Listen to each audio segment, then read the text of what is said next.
Buenas tardes y bienvenidos a Las Cosas Como Son. Hemos recibido en la cabina de RPP de Las Cosas Como Son al congresista Alejandro Cavero, miembro de la bancada de Avanza País. Señor Cavero, gracias por estar con nosotros. Encantado. Y muy buenas noches. Bueno, ¿cómo se siente usted? Dígame, en general, antes de hablar sobre un proyecto de ley específico que ha presentado usted, ¿cómo se siente frente a los primeros días de esta nueva mesa directiva, visto que usted tuvo unas ciertas reservas sobre la manera como fue elegido el señor Muñante, con votos presumiblemente de Perú Libre? ¿Qué consecuencias puede tener eso? Mira, creo que todavía la mesa directiva tiene poquitos días, efectivamente, pero creo que todavía le falta demostrar que realmente es una mesa de oposición, como nos dijo a todos, que iba a comenzar a hacer. Y muchas de las cosas que estaba haciendo en estos días no se condicen con esa versión, ¿no? La primera es que efectivamente, como te comenté el otro día, el día jueves se levantó la sesión del Pleno sin haber visto la moción de invitación que había planteado la bancada de Avanza País para invitar con carácter de urgencia al primer ministro y explicar sobre las declaraciones nefastas, amenazantes que había tenido contra el Congreso de la República. Y se hizo de una manera pues absolutamente arbitraria, ¿no? Y creo que ahí es donde se muestra que realmente el Parlamento tiene o no tiene un rol de oposición. Recién se va a convocar una reunión para el día de mañana a las 4 de la tarde, donde ojalá que sí se vea la moción de invitación y espero que las fuerzas políticas la logren aprobar. Lo otro es que una de las bancadas que está en la mesa directiva, la bancada de Podemos, ha acreditado en la subcomisión de acusaciones constitucionales, que es donde se va a ver una de las denuncias más importantes contra el gobierno, al señor Sea, que ha sido ministro de Castillo. Entonces creo que en esas cosas la mesa todavía le está faltando probar que realmente es de oposición, ¿no? Pero yo espero que en los próximos días corrijan y realmente cumplan con la promesa que fue su elección, ¿no? ¿Y cómo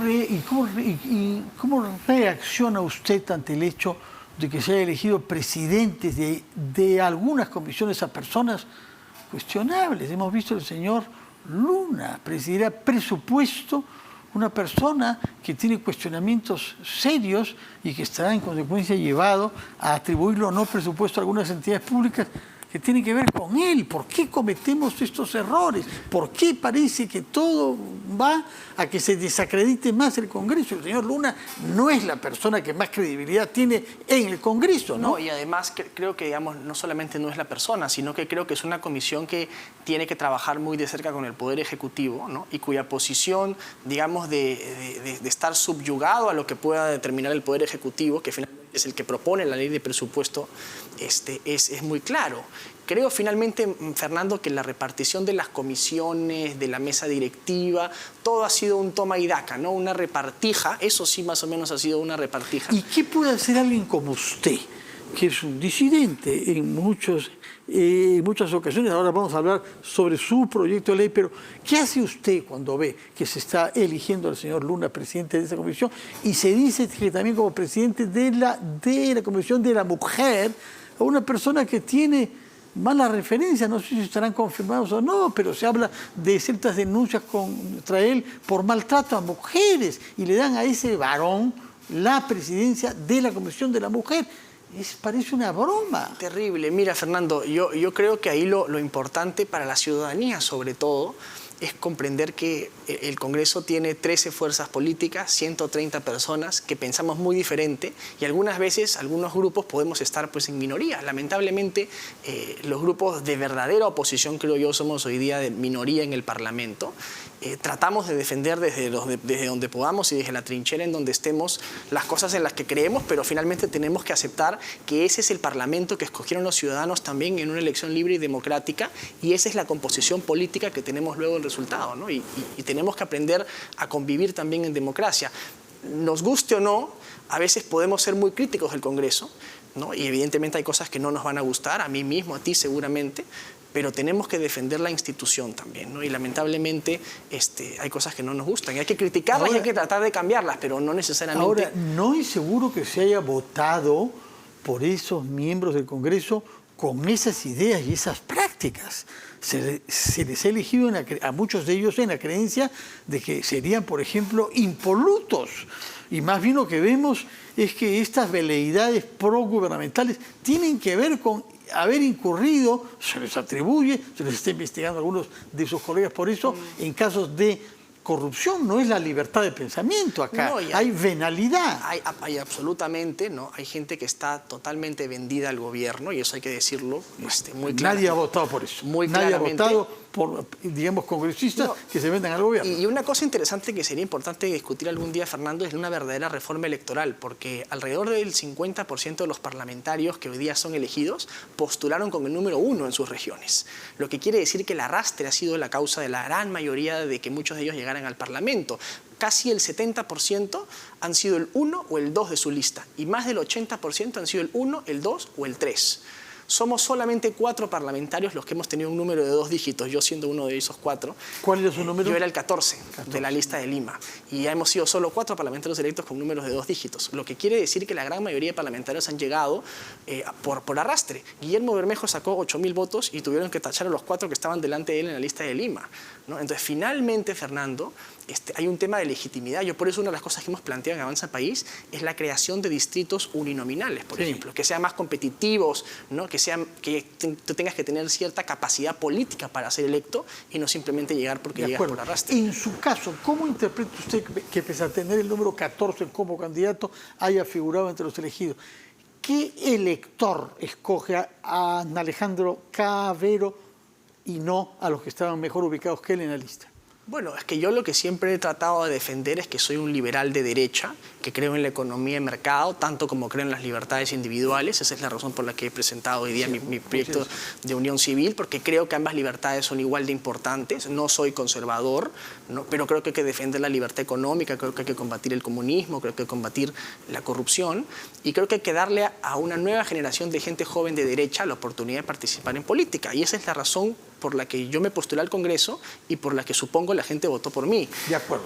Ahora, nos ha mencionado el proyecto de ley, que es un proyecto para crear una institución nueva en el Perú llamada Unión Civil. Así es. Y en exposición de motivos se citan numerosos casos, todo el mundo conoce quizá en torno a sí, de personas del mismo sexo o no, que vivían juntas y que se han visto perjudicados a la muerte de uno de ellos durante el COVID. Por ejemplo, usted cita algunos casos emblemáticos.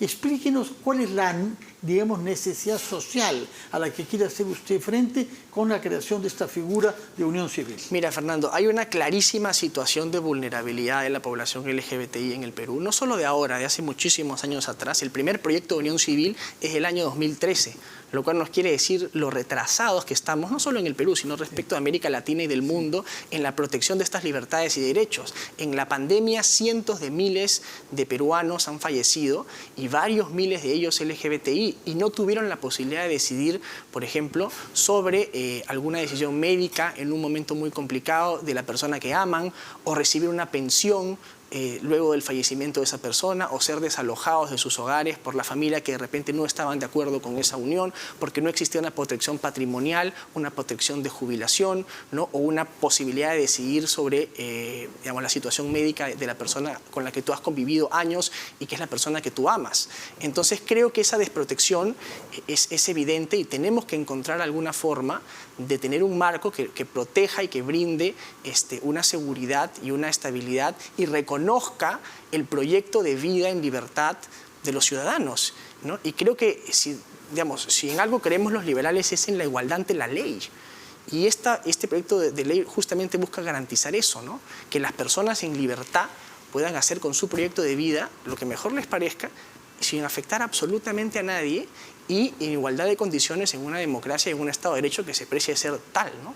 Ahora, en otros países, medidas de este tipo como la que usted propone, es el caso famoso de Francia con el pacto, ¿no? Se llamó pacto y no unión, ha conducido, después de unos años, al matrimonio igualitario, matrimonio del mismo sexo. ¿Podría suceder eso en el Perú? Mira, yo siempre digo, vamos paso por paso, ¿no?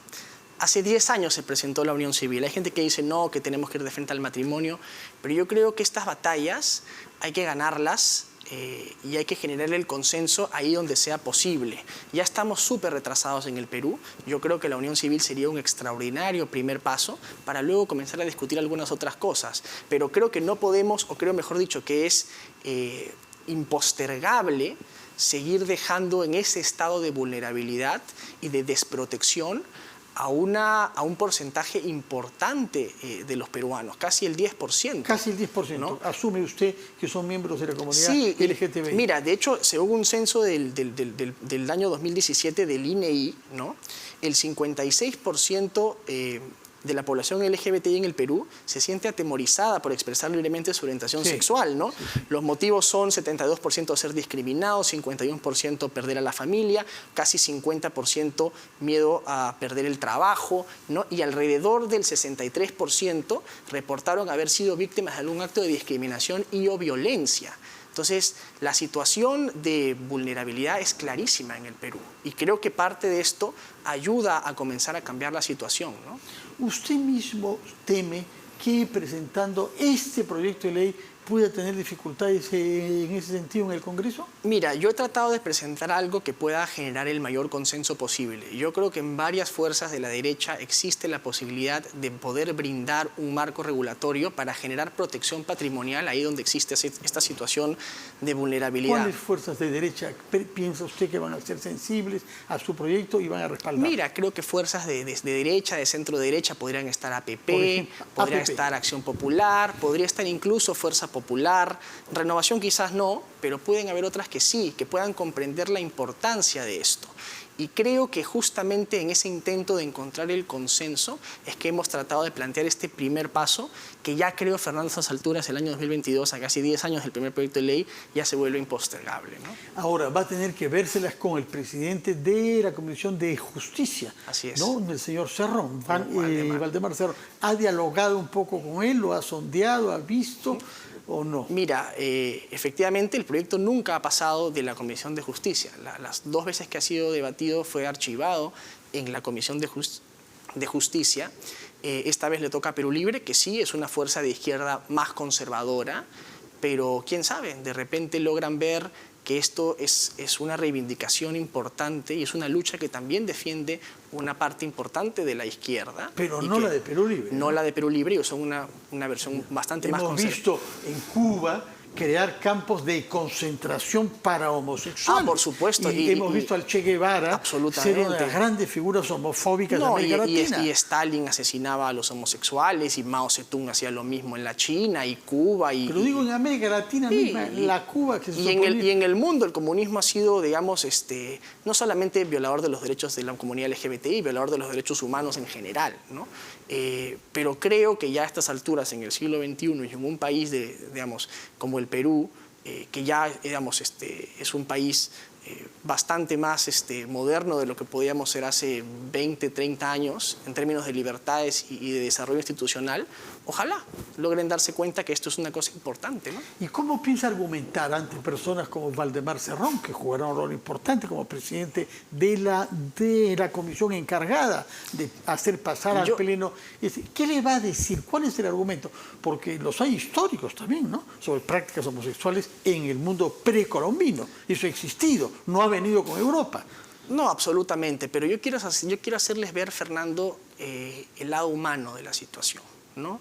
Por eso tampoco quiero, digamos, ideologizar mucho el asunto. Creo que es una cuestión más de derechos y libertades básicas de los ciudadanos y quiero hacerles ver el caso humano de gente que tiene que pasar años litigando en el Poder Judicial con costos carísimos para que puedan reconocerse sus uniones o para que puedan reconocerse derechos básicos como la pensión, el acceso a salud, ¿no? o el hecho de que no te desalojen de la casa en la que has convivido con una persona por toda tu vida. Entonces, ahora, usted cita, eso tiene mucha fuerza persuasiva, me temo, algunos casos notorios de gente fallecida durante la pandemia por el COVID. Y la persona que nos ha acompañado a veces durante décadas y durante la enfermedad, el día en que muere, afuera. Y ningún contacto más con todo el procedimiento que se desencadena con la muerte, ¿no? Exacto, creo que la pandemia nos ha llevado a ver también que este es un problema grave, no de ahora, de hace muchísimo tiempo, que se ha agravado por la cantidad de muertes que han habido en la pandemia, pero que es un problema real que existe hace mucho tiempo en el Perú y que hemos tratado de obviar absolutamente, ¿no? Digamos que hemos querido poner literalmente en un closet, ¿no? Y nos hemos olvidado de un grupo de peruanos que también tienen derechos y que también tienen el derecho a poder hacer con su proyecto de vida, con el fruto de su trabajo, lo que mejor les parezca. Pues vivimos en una democracia, en una economía de mercado, en un Estado de Derecho en el que los ciudadanos deben poder decidir sobre su proyecto de vida en libertad. Y eso creo que lo hemos dejado de lado por mucho tiempo, ¿no? Por eso yo creo que la mejor forma de hacer ver a los parlamentarios lo importante de esto es el lado humano, es el lado de desprotección de una población importante en el Perú que no tenemos la misma igualdad ante la ley en este momento, ¿no? Ahora, naturalmente que esto se orientará en algún momento, si no lo es ya, al tema que se ha discutido en todas partes sobre la adopción de niños, porque es también una de las, digamos, aspiraciones que muchas parejas tienen, ¿no? En los países que han creado el matrimonio homosexual o que han pasado por etapas intermedias como esto, ese problema que se ha planteado como discusión. ¿Qué posición va a adoptar usted frente a ese tema ahora? Mira, el proyecto de ley se llama unión civil y no es matrimonio justamente porque no incluye, por ejemplo, figuras como la adopción, ¿no? Esas figuras no las estamos incluyendo en el proyecto porque lo que queremos es generar en este momento el mayor consenso posible y poder dar un primer paso importante. Las discusiones que podamos tener quienes creamos, estemos a favor o no eventualmente de la adopción, no las quisimos poner en este momento porque creemos que tenemos que ir paso por paso y sobre todo tenemos que hacer lo que es posible y lo que es posible de crear consenso en este momento en el Parlamento, ¿no? Ya después podremos discutir. Ahora, es curioso porque en el Perú creo que pueden adoptar niños personas solteras. Así es, claro. Cosa que en otros países no es estrictamente necesario. Sí, o pueden estar casadísimo. O pueden existir madres solteras, ¿no? Que tienen de facto una pareja del mismo sexo y que finalmente tienen una hija en común, ¿no? Pero que sin embargo en la circunstancia de la ausencia de uno de los dos padres queda en desprotección. Por ejemplo, ¿no? Si fallece la madre y de repente ha crecido con la pareja toda su vida, esa pareja no tiene absolutamente ningún derecho sobre esa criatura. Pero por eso digo, son situaciones que existen, que se dan en la realidad, pero que en este momento no hemos incluido la adopción en el proyecto porque creemos que es importante alcanzar primero el consenso, ¿no? De acuerdo. Ahora, ustedes definen esta figura de la unión civil como al mismo tiempo equidistante casi del matrimonio y de la convivencia de facto. Explíquenos cuál es el estatuto legal de lo que usted llama convivencia de facto. Sí, porque existe hoy día en el Perú la unión de hecho, que es, luego de 2 años uno puede inscribir su unión de hecho en el registro, ¿no? Y lo interesante de la... ¿Es solo para digamos, parejas de personas de sexo opuesto? No, de hecho lo interesante de la unión civil que estamos planteando, que es un poco parecida a la unión civil que se planteó en Chile, es que es tanto para parejas homosexuales como para parejas heterosexuales, porque una de las críticas era que esto era un vehículo especial para parejas del mismo sexo, ¿no? Y lo diferente, lo innovador aquí es que estamos abriendo la puerta a que parejas que quizás quieran, parejas heterosexuales, que quieran unirse en unión civil y volverse convivientes civiles, también puedan utilizar esta figura, ¿no? Eventualmente. Ahora, ¿y qué dice un liberal que se define como de derecha, es lo que nos ha dicho, lo que usted dice, cuando escucha el argumento, en realidad esto socava las bases de la familia, que es la célula básica de la sociedad, que es el argumento que se da? ¿Qué le va a decir? Porque ya nos ha más o menos perfilado una estrategia persuasiva frente a los sectores de izquierda conservadora. ¿Cuál va a ser su estrategia frente a la derecha conservadora? Mira, que lo va a ver a usted como un agente de la disolución de las instituciones básicas. Es que ese es el discurso conservador. Yo te decía, yo no soy conservador. De acuerdo, pero usted quiere convencer. Por eso, porque yo creo que el capitalismo, la libertad económica, va con la libertad individual. Y te pongo un dato nada más. Según la distribución de países, ¿no?, con matrimonio legal, no hablamos de unión civil, del matrimonio del mismo sexo, respecto del grado de libertad económica, el 62% de los países que se encuentran en el primer cuartil de libertad económica en el mundo, o sea, ¿no?, el cuarto más, con mayor libertad económica, 62% tienen matrimonio igualitario. Lo cual te quiere decir que no es que la adopción de la unión civil va a acabar con el capitalismo y destruir las bases de la libertad económica. Al contrario, los países con más libertad económica suelen ser los que más defienden las libertades individuales.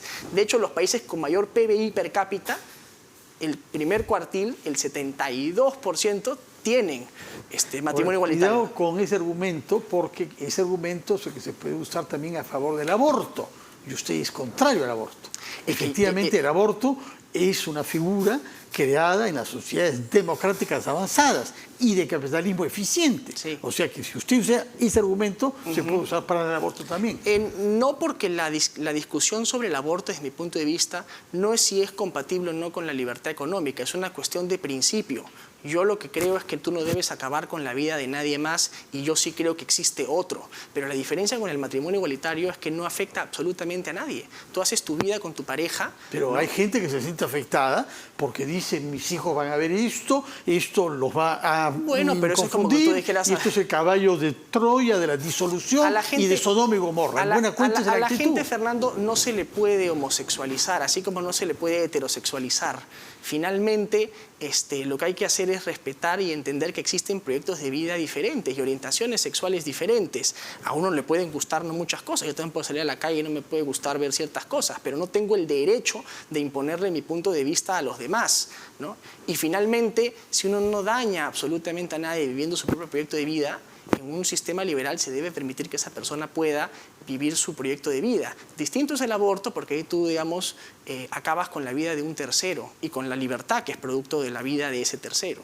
Entonces, y la eutanasia es otro de los grandes temas que se suelen asociar a este tipo de debates sobre libertades, ¿no? En la eutanasia yo tengo una posición distinta. Yo estoy a favor de la eutanasia porque eres tú mismo decidiendo sobre tu vida. Otra vez, no hay daño a ningún tercero, no hay absolutamente ninguna violación a la libertad e integridad de nadie más. Eres tú decidiendo en el uso de tus facultades y de tu libertad en qué momento quieres terminar con tu vida. Por eso yo estoy absolutamente a favor de la eutanasia y he respaldado varias veces el caso aquí emblemático de Ana Estrada, porque creo que es una lucha de decidir sobre tu vida, ¿no?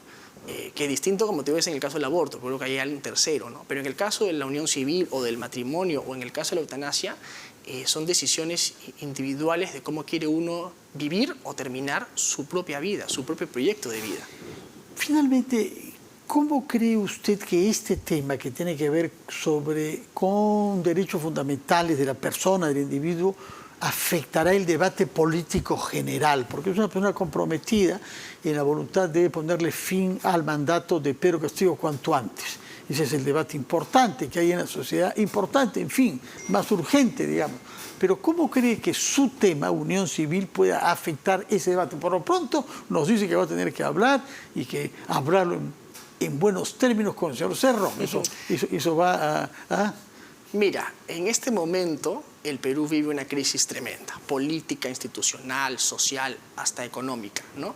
Y muchos me han criticado, ¿por qué estás proponiendo esto en un momento en el que lo que tenemos que hacer es sacar a toda costa a Pedro Castillo? Y yo coincido en que lo que tenemos que hacer es sacar a toda costa a Pedro Castillo. Pero creo, Fernando, que no podemos dejar de tocar los temas también importantes y los temas que son necesarios para, como te digo, una población casi el 10% de peruanos que no tienen hoy día igualdad ante la ley. Creo que no podemos tampoco, por más que el presidente Castillo está buscando eso, dejar al país paralizado y a mucha gente sin la posibilidad de tener igualdad de condiciones en sus derechos y en sus libertades. Eso no quita que sigamos dando la batalla. Yo soy de oposición y voy a seguir siendo de oposición y voy a tratar de encontrar una salida a la crisis política que vive el país, igual y con la misma firmeza y contundencia que lo he venido haciendo desde que comencé a ser congresista. Pero no creo que debemos tampoco, por esa razón, dejar de atender los problemas.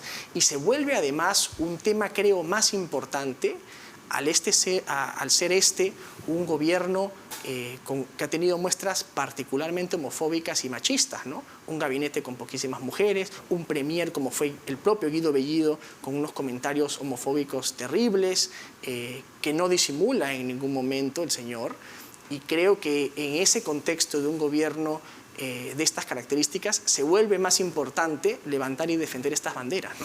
Bueno, muchas gracias. Solamente quiero preguntarle antes de despedirnos, ¿para cuándo se va a presentar Aníbal Torres en el Congreso? Yo espero que mañana se vea la moción de invitación y sea con carácter de urgencia. O sea, que mañana en la tarde esperaría que el señor Torres se pueda presentar en el Pleno del Congreso. Eso sería lo ideal. Y esa invitación, si no da respuestas satisfactorias, ¿puede conducir a una interpelación y eventual censura? Podría conducir directamente a una censura. La razón, digamos, tú puedes ir a una censura o a través de una invitación o a través de una interpelación. Ambas pueden tener como consecuencia la censura del señor Torres. Bueno, veremos entonces si se concreta que mañana por lo menos se decida que acudan al Congreso y luego veremos cómo les cae las respuestas que pueda dar. Él parece que está deseoso de ir rápido y dar explicaciones. Muchas gracias, señor Alejandro Cavero, congresista de Avanza País, que ha venido sobre todo a explicarnos los alcances de un proyecto de ley que él promueve para crear una unión civil que permita una vida en común bajo protección legal de personas que no sean casadas, del mismo sexo o de sexos distintos. Muchas gracias y muy buenas noches, señor Cavero. Vamos a hacer una pausa y regresamos rápidamente a las cosas como son.